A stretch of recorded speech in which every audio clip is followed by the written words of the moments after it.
How to enable voice isolation for phone calls on iPhone iOS 16.4.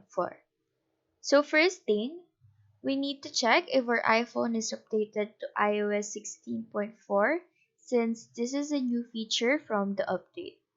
So go to settings and check your version. If you're updated to iOS 16.4 already, go open your phone application, start a regular phone call with someone, and once you're in a call, pull down the control center by pulling the screen here from the top right corner of the screen. Click on this microphone mode. These options will appear: the standard, voice isolation, and the wide spectrum. Now what we want to do is choose the voice isolation. When you're in a call, your mic usually picks up a wide range of sounds in the environment. But with voice isolation, the microphone blocks other sounds so that your voice will be clear.